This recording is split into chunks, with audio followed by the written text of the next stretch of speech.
Before I started preparing for this episode, I was contemplating on what the title was going to be. I came up with different ideas, but they just didn't sound right to me. So I asked my best friend for advice, and he came up with what you're currently looking at. And I think it's perfect for what I'm about to share today because I feel like in today's society, when a relationship starts, it always looks healthy. None of the parties involved feel like the relationship is going to be a burden at the end of the day, or it's going to turn out toxic as time goes on. So, the thing is, toxic relationships first start off as healthy relationships. So, what makes them toxic? What makes relationships emotionally unsafe? And even after you start a healthy relationship with your partner, how do you maintain it? How do you keep it healthy, even in the presence of disagreements? And that's what we're about to find out in today's episode. Welcome to Healthy Minds Talk, a podcast created to help you grow, bring awareness to mental health, and also remind you that it's not all in your head. There's hope, even when your brain tells you there isn't. I'm Praise Victor, and I remain your host on this show.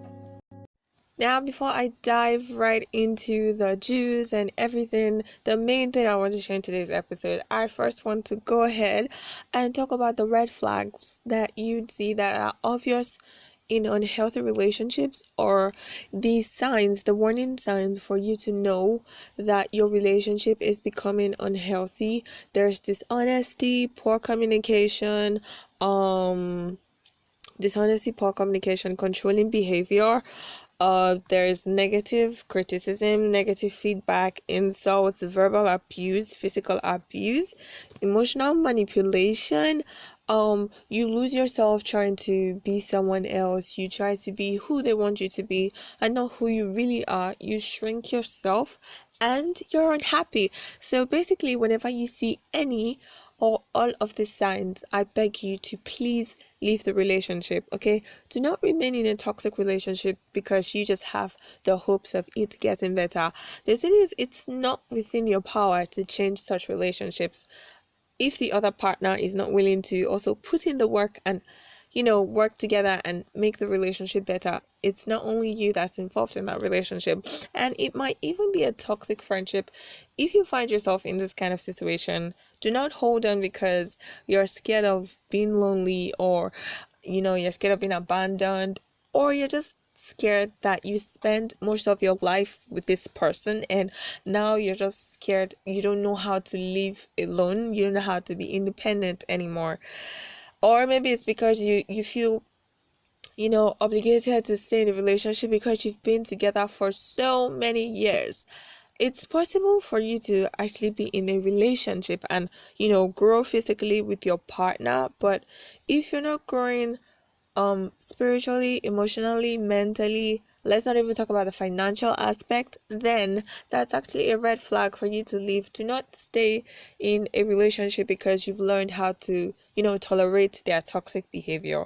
The length of a relationship does not guarantee the health of that relationship.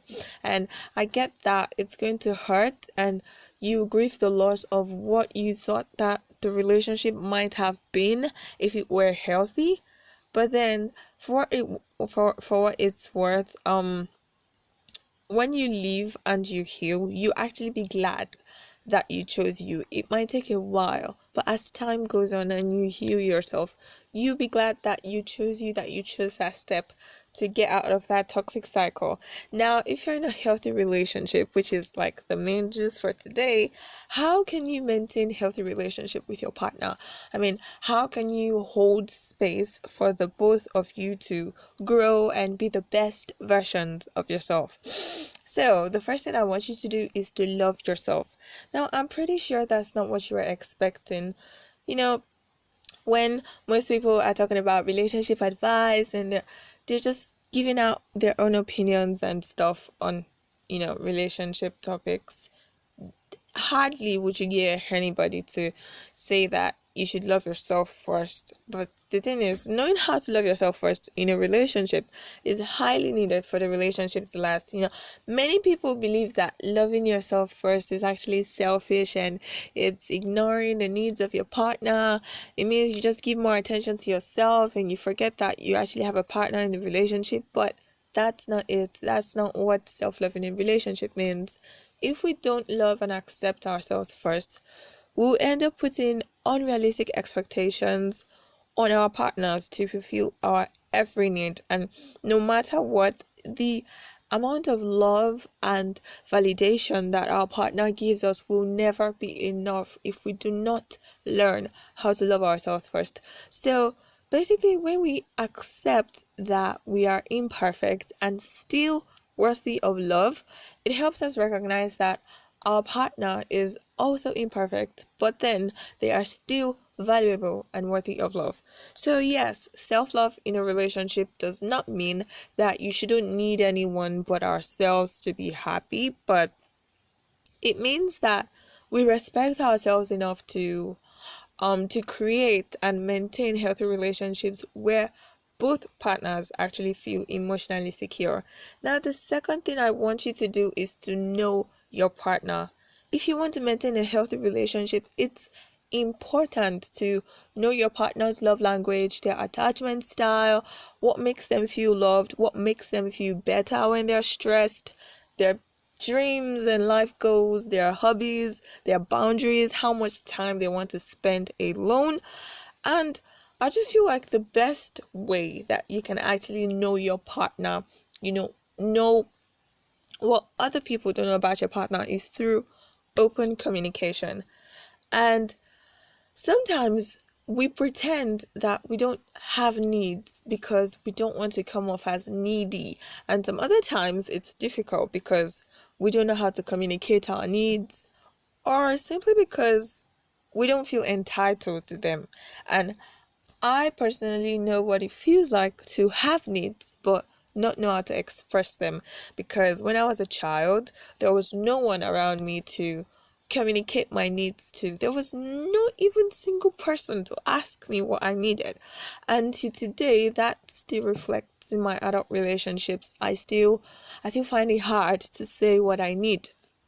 But then I'm grateful that I'm gradually leaving my shell and I'm expressing and explaining what I need, even though it's difficult and uncomfortable. So, we as humans in every relationship, we are going to have needs. And like I said, for me, it was difficult and it's still uncomfortable to express my needs. But if you don't express your needs, they become complaints and they just bring up the feelings of resentment towards your partner. So, investing time into speaking your needs and learning the needs of your partner too. It's not just all about you. Your partner also needs you to know what their needs are. So, investing your time into speaking your needs and learning the needs of your partner is the foundation of authentic emotional connection. It's normal to, have to teach your partner how to show up for you, because your partner cannot read your mind. So you have to tell them how you want them to show up for you, how you want them to love you. Just tell your partner, talk to your partner about what you need, and how can you actually improve your communication in your relationship. First thing I want you to do is listen instead of assuming. Sometimes we are too quick to react. You have to first take a step back, let your partner talk about let them talk about their feelings or how they view a certain situation, and you listen. You don't just let them talk. It's not just about letting your partner talk without them feeling heard. You listen so they can feel heard, and you give your own opinion on how you see the situation or matter or whatever it is you guys are discussing. So, first off, you need to listen instead of assuming. You need to focus on understanding your partner. You need to accept that you are different human beings and there are going to be so many different things about it's not everything you like your partner will like. It's not everything your partner likes that you're going to like. you just have to accept it. You have to accept that you are different humans. You have to validate your partner's feelings, be self-reflective too, because sometimes it's not your partner that has the issues, it's actually you. So I mean, sometimes it's not my partner that has issues, it's me. Yes, I'm saying that too. So be self-reflective, have the right attitude, and just make sure that when you're communicating, that your communication with your partner involves you reaching out, listening, and also responding the right way. Now, the fourth thing that is actually going to happen in any relationship, whether that's toxic or healthy, is conflict. And now, to maintain healthy relationships, or to maintain a healthy relationship in the presence of conflict, what you need to do is to have healthy conflict. I'm not going to tell you that you're not going to have disagreements, because you're like two different human beings. You don't have the same mindset about stuff. You don't have the same previous experiences without each other. So definitely you guys are going to see life differently, and that would probably bring up disagreements. But what I want you to do is to have healthy conflicts. A healthy relationship is not one that doesn't have disagreements, but it's actually one that resolves conflicts peacefully. There's this clinical psychologist I follow on Instagram. She's Nedra Tawab, and she said something that has really resonated with me. She said that in a romantic relationship, winning fights will ruin the relationship. Disagreements are about learning, listening, and understanding the needs and perspectives of your partner. Healthy fights end with a resolution, not with a feeling of victory. So if you're arguing to be right, you're actually doing it wrong. So yeah, learning to meet each other's needs is actually the goal of healthy conflict. And how can you resolve conflict? I think the best way for you to resolve a conflict is for you to apologize. Even when your intentions were misunderstood and you ended up hurting them, you still need to apologize, because their feelings are actually valid. So you can say something like, "Thank you for accepting my apology. I see the part I played by getting defensive. I'm sorry." Or, "It wasn't my intention to hurt you, but I can see how my actions affected you. I apologize." Or, "I want to accept your apology, but it's difficult because I've heard this same thing in the past, and all I need is a changed behavior, not another apology." And now this is like a different scenario where you guys have had like the same kind of disagreement or argument, but and the at the end of each disagreement, they keep apologizing, right? And they keep saying that they will change and it will get better and all of that, that they'll get better and all of that. But then it keeps on happening and happening. And you don't know what to do again. Just express it. Just tell them that you don't want an apology anymore. You actually want to see the change, that the change is better than just like a verbal or written apology, whatever way they apologize, that all you need to see is change. So basically, if you have a disagreement or a misunderstanding with your partner, I would suggest that not like it's not in all cases that you apologize first. Sometimes, because if it's like in most cases that you apologize first, there'll come a time when you just apologize because you just want the conflict to be over, and not because you understand the reason why the conflict was there in the first place, and you like resolved it with your partner. So yes, apologizing all the time is not actually also the solution to having healthy conflicts. It's owning up to your mistake and apologizing. That's it. It's not just apologizing, but owning up to your mistake, apologizing, and also, yes, one more thing, changing your behavior. Or if it like was your fault or because of something you did that caused the disagreement or misunderstanding, then you have to like own up to your mistake, be accountable, and just change your behavior. So just make sure that whenever you are having a disagreement or an argument or a misunderstanding, just when you're having conflict with your partner, make sure that it's actually you and your partner against the problem and not you against your partner, because you and your partner are a team. And in football or in any sporting game, you don't see a team, like people disagreeing within a team and then the other team that they're playing against is also playing against them. Like, you don't see a team playing against each other. So basically, you have to make sure that it's the both of you against the problem and not the other way around. And to have healthy conflicts with your partner, you also need to work on yourself. You need to know your triggers and also how you show up in the face of conflict. There's like every probability, there's every chance that like you'd have an emotional outburst and you'd probably maybe raise your voice or say something that you do not mean. So you have to know how you show up in the presence of conflict, even if it's not with your partner, with your friend, or in any other sphere of life that you probably have a disagreement with someone. You have to know how you show up. So if you are the kind of person that easily have emotional outbursts, you can apologize to your partner by saying, I'm sorry I raised my voice. Can we make a new attempt to have this conversation? Or can we work together to come up with a solution? So yes, that's basically it for having healthy conflict. You have to ask yourself why you're upset. Discuss one thing at a time with your partner. Do not just offload everything on them, because they're not robots. That person is also human, and you can't just offload all your emotional baggage on them. They need space to take things one thing at a time. So yes, ask yourself why you're upset.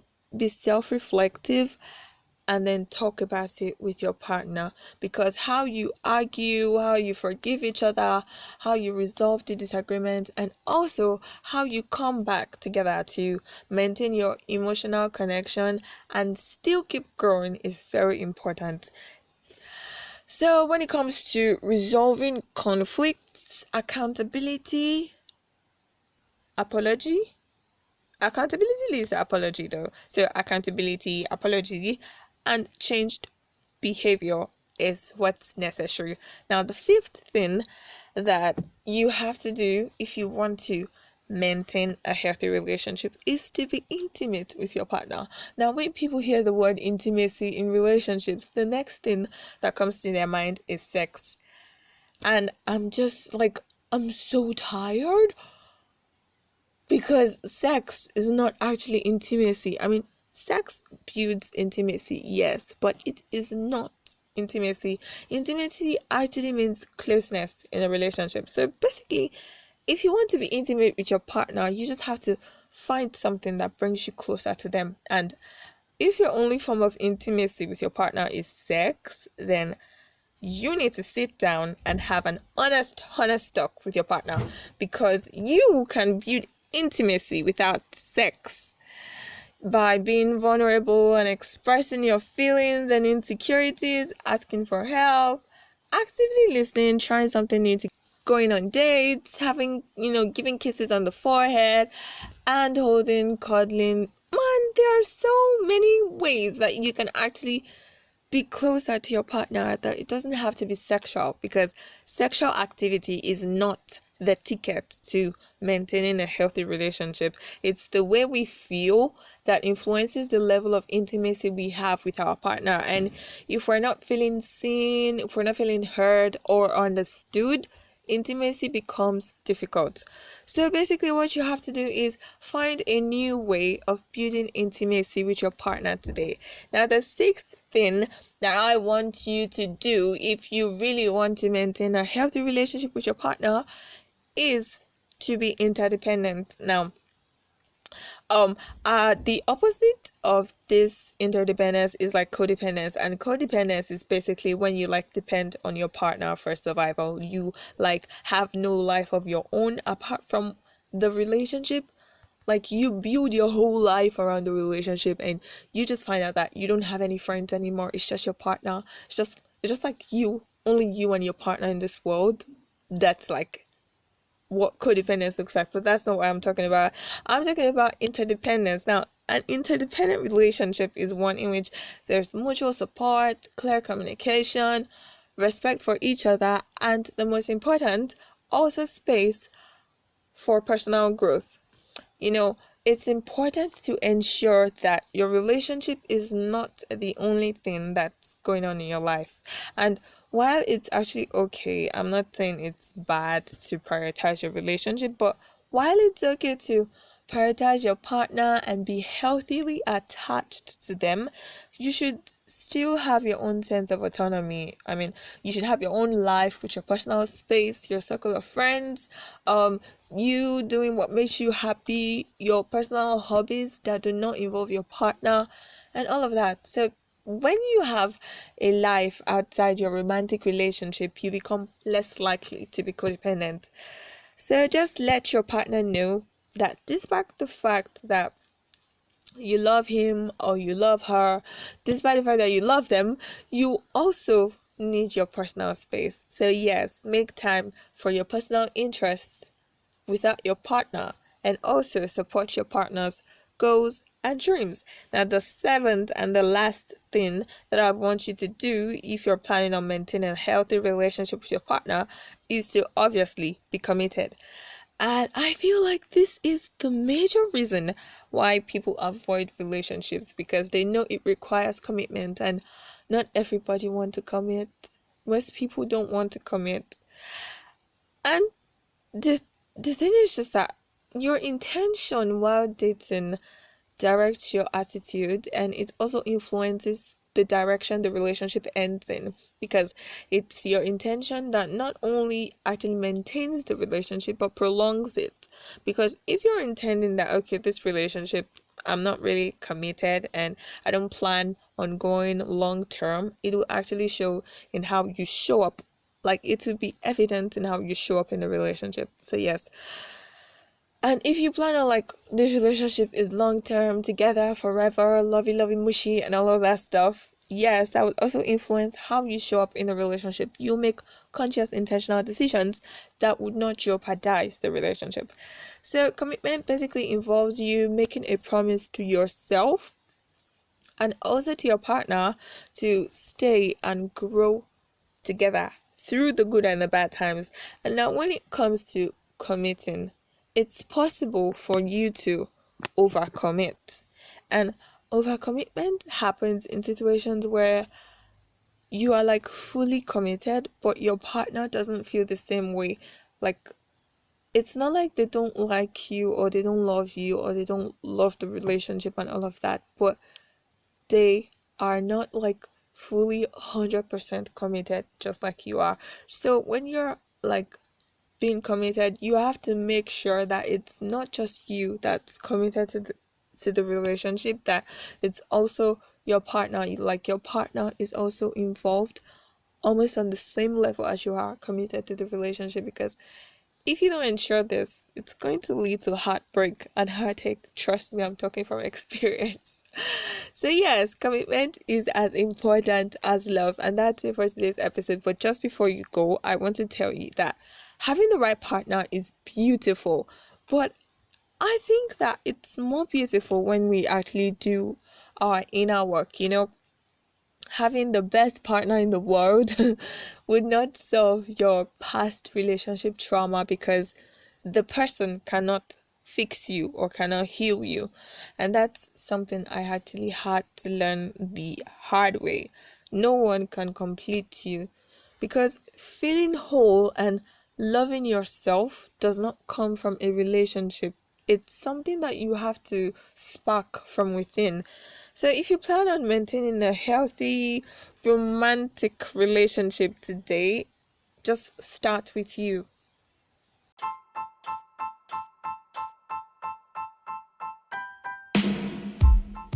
Thank you so much for listening to today's episode of the podcast. If you enjoyed this episode and you have someone in mind that you think needs to listen to it, whether that's a friend, a family, or just an acquaintance or a frenemy. I don't know if there's a word like that, but whoever you feel like needs to listen to this episode, do not hesitate to share it. And please subscribe to this podcast on the podcasting platform you're using to listen, and also follow me on Instagram at This My Little World, and on Twitter at how do you pronounce it? Is it Twitter? I don't know. And follow me on Twitter at praise_healthy mind for more helpful content like this, and I will see you next Monday.